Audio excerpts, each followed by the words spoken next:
Hey everyone, welcome back to the analytical coding. In today's video, we are going to begin exploring one of the most used function categories in Power BI, that is date and time functions. So in this video, we will cover the basics we need to know before we dive deep into the calculations. So we will cover three main things. First one is how to extract year, quarter, month, day, weekday from a date or date time column, and second one is how to extract hour, minute, second from a date time.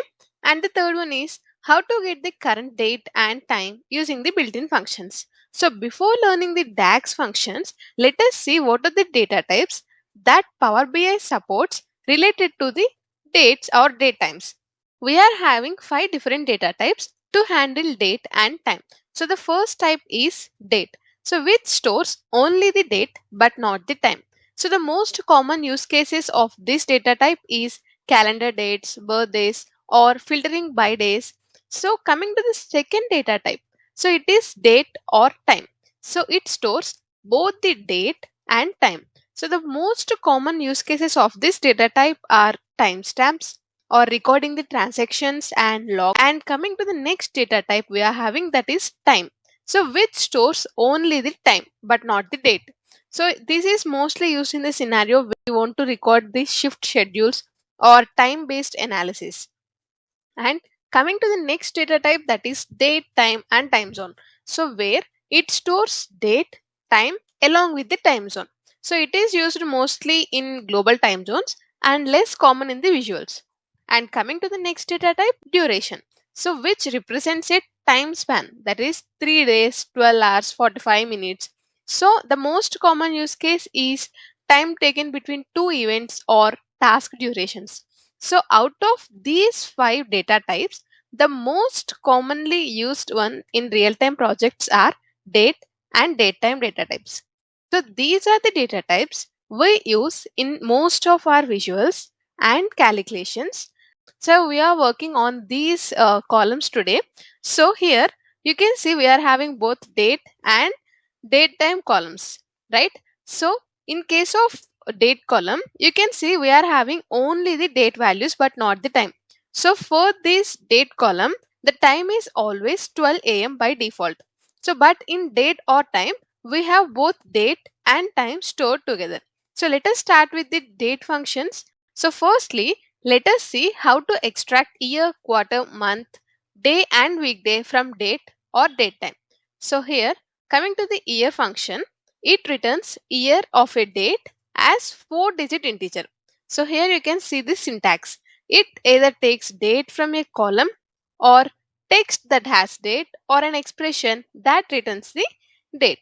So let me show you an example. So here I have created a measure where we are calculating year for the selected value of delivery date. So here you can see we are having this slicer for delivery date and I have selected for 21st April 2025. And this year function will return the year for the selected value. So here it is 2025. Let us see what this returns. So when I add this, you can see it is returning the 2025. That is the year from this selected delivery date. Now let us see the example where I have given the date in the text format. So here I have given 23, 11 and 2024. So let us see what it returns. You can see that this function returns 2024, that is the year in the provided text value of the date. So whenever the date argument is text representation of date, the function uses the local and date time settings of the computer to understand the text value in order to perform the conversion. So as my Power BI report is set to India local, it understands the text as day, month, year, or year, month, day, where month is in the middle. So that is regarding the text value and extracting the year from that. So similarly, we are having quarter again, which takes the date column and returns the numbers from 1 to 4. That means if the month is between Jan to March, it returns 1. If it is between April to June, it returns 2. July to September 3 and October to December 4. So it takes the date value as argument and returns the integer from 1 to 4. Let us see an example to understand this quickly. So here we are having the quarter that is the function we are using, and for the selected value of delivery date. So here we have selected the 21st April 2025. So according to this date, April comes under the quarter 2. So let us see what this function returns. It returns 2. So if we give the argument as the text, like text containing the date value, and when I add this measure into the cart, you can see this returns 3 because July comes under the quarter 3. That is about the quarter function. And coming to the next one, month. So it also takes the date value as the argument. It returns the month as a number from 1 to 12. Let us see that example as well. So here I have used the selected value of orders delivery date and used the function month. And you can see here this returns 4. That is about the month, which returns the numbers from 1 to 12 based on the month we are giving. And coming to the next function, day. So this function returns a day of the month. So that is a number from 1 to 31. Day of 12th June 2022. And here you can see it returns the 12 value. And whenever I use this particular day from the selected value, it returns the 21. So here we have selected the 21st April. So this is about the day function. So the year, quarter, month, day. So all are having the same syntax, like they are taking the date column. So coming to the next function, that is weekday. So this weekday function returns a number from 1 to 7, identifying the day of the week. By default, 1 means Sunday and 7 means Saturday. So coming to its syntax, it takes date and return type. So date is a column or text or expression that contains date values, and in the return type we will be having three numbers, that is 1, 2 and 3. If we enter the value 1, it means week begins on Sunday and ends on Saturday, numbered through 1 to 7. And if we give the return type value as 2, it assumes that week begins on Monday and ends on Sunday, so numbered through 1 to 7. And if we give the return type as 3, so it assumes week begins on Monday and ends on Sunday, but numbered through 0 to 6, that is Monday has 0 value. So calculating the weekday for this selected value of delivery date. So let us select the date as 23rd April 2025 is Wednesday, and it is returning 4 because here we haven't mentioned any return type, and by default it considers as 1. That means 1 for Sunday and 7 for Saturday. So for Wednesday we are getting the 4 value. Now let us select a return type as 2.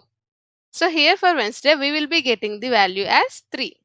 You can see that clearly, right? So whenever we provide the return type as 2, it starts from Monday and counts 1 for Monday. So in that order we will be getting the 3 for the Wednesday. And what if we give the return type as 3? So now let us see what this return 2, right? So that is about the weekday function. Going into the next set of functions, that is extracting hour, minute and seconds.